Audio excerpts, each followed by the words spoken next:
If you're like me and you've always had an affinity for sports cars, then a Porsche Boxster at the minute seems like a really solid choice. The values on these are incredibly low, although they are starting to creep up. The tax is lower than a Mark II Mazda MX-5 1.6, and the insurance, because these aren't crashed very often, is actually quite affordable. So insurance in their books, because they don't have statistics on these being that high, they say that this is a safe car to own. So you hear all that, you think, wow, I could be driving a beautiful Porsche for the same price as a 10-year-old Ford Fiesta. And then you do 5 minutes of research and you hear something about an IMS bearing which kills every single one of these Boxsters. And then you don't go to buy one because of it. But if you're here, most likely you're trying to do that bit extra research because you want one of these, you want to know exactly what's wrong with it. So I'm going to get that main concern out of the way now. So if you don't know, the IMS is basically intermediate shaft. It's a long shaft that goes from the front of the engine to the back, and it connects the camshafts together through the timing chains that this car has. And it has a bearing. That ball bearing is greased from the factory. There are two types of these bearings. There is the single row and the dual row. The dual row, surprisingly, actually came first. So that is from the cars that are from 1996 to 2000, and anything from 2000 onwards up to 2008 has a single row IMS bearing. The dual row is the stronger bearing. The ones that you will know for sure has that is the 2.5 Boxster and the 3.4 911. So some 2.7 and 3.2 Boxster S's might have them if they were built before or around 2000, but not every single one will. That is not an exact science. You can basically tell that the 2.5s will always have one. The 2.7s, as a rule of thumb, don't. They will typically have a single row. And you can't really tell until you take the bearing out, and that requires taking the gearbox out of the car. So it's not really something to look for. Just go with that assumption that a 2.7 will have a single row. Now the failure rate isn't as bad as most people would think. The dual row has a 1% failure rate. The single row has an 8% failure rate. So that is where it is exacerbated, and it's where most of the people get the idea that these are horrifically unreliable and that the IMS bearing means bad news for everything. Not really. My car has never had an IMS bearing replaced on it. And a lot of cars that I know, including JM's Boxster, has never had that done. The IMS bearing basically depends on how much you drive your car, and surprisingly, the higher mile and higher driven and harder driven cars are the ones that won't develop IMS bearing or are less likely to develop IMS bearing issues. And if you drive your car regularly, you'll be okay. If you garage queen it, you'll most likely end up needing to replace the IMS bearing. Now, if you want to remove the bearing from the equation entirely, you certainly can do that because there is a company that will supply you a kit to basically remove the IMS bearing and fit it with an oil-fed bushing. Now, this bushing isn't fed from the regular oil feed on the car because there is no actual oil feed to the IMS bearing.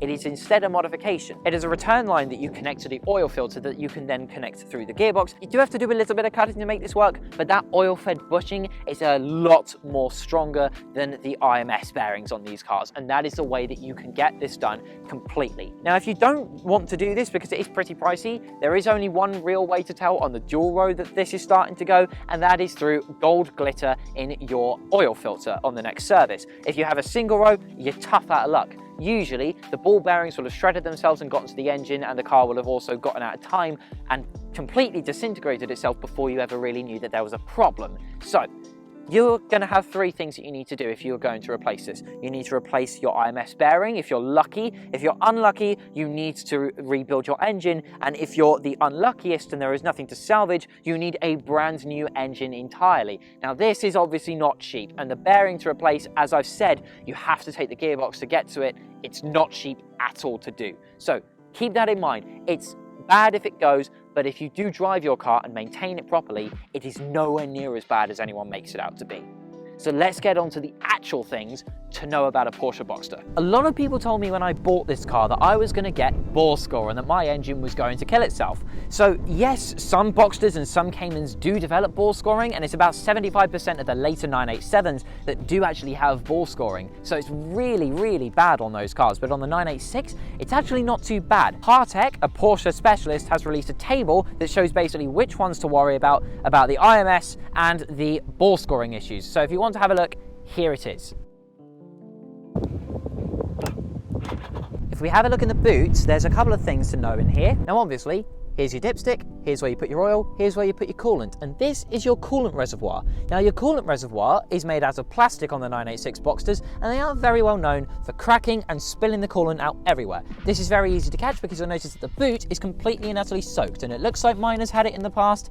I don't know, but this coolant reservoir to me looks perfectly fine, and there is no soppiness, there's no wetness in my boot, so this is absolutely fine. So just a side note, you can't access your engine through here. You have to put your roof into service mode to get to the top half of the engine, and that really only gives you access to some lines and your air filter, and the other side is only accessible from inside the car, which will give you your belts, and then the sides of the engine through the wheel wells is where you can change your spark plugs, your coil pack, and then obviously undo your oil filter. So it's actually not too bad, despite the fact that you have quite limited access to your engine bay. The Boxster being a convertible and being pillarless means that the windows will slightly rise up into the roof to be able to seal it once you've shut the door. One thing to check is that these do work. So on my car, they work perfectly fine on both sides with both handles. This is something you definitely want to check, as they do fail quite often, but it's not exactly that bad of a repair. The micro switches that break are about 35 to 40 pounds on eBay to actually replace. It's not terrible. Let's stick with the window theme, shall we? So if you go to remove your roof, your windows will drop down to this level. Now that's obviously very normal, and then you can move them back up again. But if you put your roof back up, and then you can bring the windows back up, and then you go over an undulation or a bump in the road and they drop back down to this level and you can't get them back up, that's either two things. It's either you haven't got your roof latched in the right position, so just relatch the roof, or it's what my car did. The micro switch in the middle has started to fail. Now that's only £80 to fix. Now if your threads have also gone as well, which is what happened on my car, meaning no matter if you change out a new one or the old one, it's still gonna not go because it's not latched in place properly, then that's very easy to fix too. All you need is M6 riv nuts and a riv nut gun. That's it, and then you can fix this all for about 110 quid. On the early 2.5 986 Boxsters, they have a front latch and a boot latch. Now these are just simply cable operated, whereas on the later ones, these are buttons. So those buttons are obviously electronically powered, and if your battery decides to go flat, which if you don't drive it can happen, and if you don't trickle charge it, then you can't get to your battery because it's under the frunk and your button has stopped working. So what you have to then do is take the wheel off and pull an emergency latch that is behind the wheel lining. If you've come from a Mazda MX-5 and thinking about buying a Boxster, you'll be very happy to hear that these aren't really that well known for rusting. So they can develop a little bit of rust around the arches, that's just obvious in any car, and they can also develop a bit of rust on the jacking points. I've seen a few that have had the jacking points had to be welded, but it's not particularly much of an issue with one of these cars. Now if you're going to be jacking up the front right hand side of your car, for the love of God, hit the jacking point and not something else. The aircon lines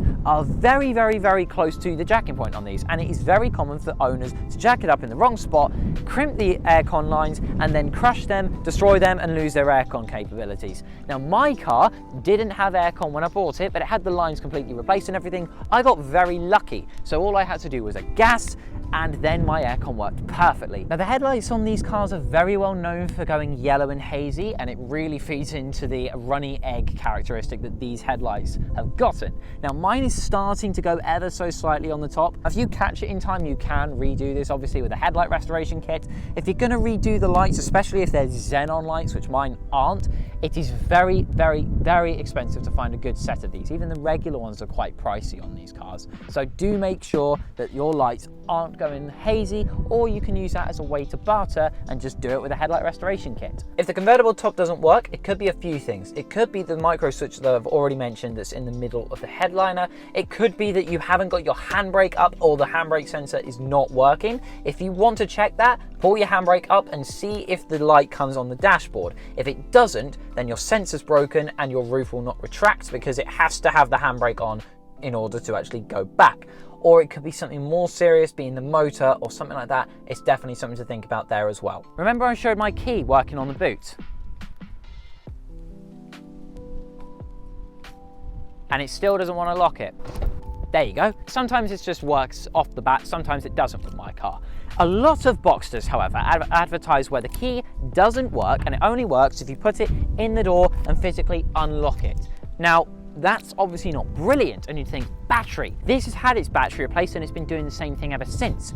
The actual reasons can stem from a variety of ones. Now, the ones that stop entirely are caused from the ACU, the alarm control unit, which is under the passenger seat, getting entirely soaked because the drip trays for your roof have gotten ripped and allow water to go into the cabin. That's happened on my car, but I caught it before the ACU got ruined. Now, if you're looking at a Boxster that doesn't have an aero kit and it has a regular spoiler that goes around where the boot is on my car, then check that. There is a button in the driver's footwell that you can press to get your spoiler to raise up. Make sure that when you press that button, you have someone watching that and watching that the spoiler raises on the exact same level at both sides, and when it comes down, that it sits flush and exactly where it should. That's a very common failure point on Boxsters because it was quite advanced for its time. Another couple things to consider is the roof. So the roof will have either two designs. That will have the early plastic window that wraps around the side, that yellows and gets disgusting, or it will have this. Now, this is off of a later car, but it's an updated glass roof with heater elements inside of it. Now, these are significantly smaller, so they are worse for visibility, but they will obviously stay clear because they're glass.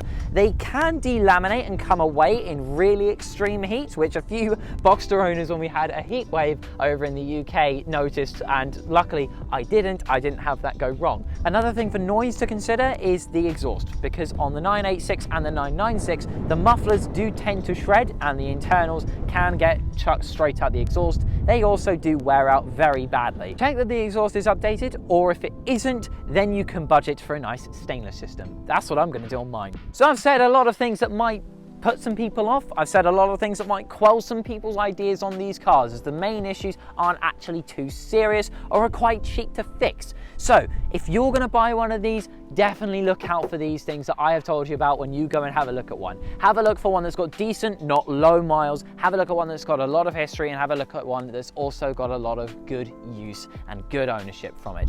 That's it from me. If you buy one of these, tell me about it. Thanks. Take care.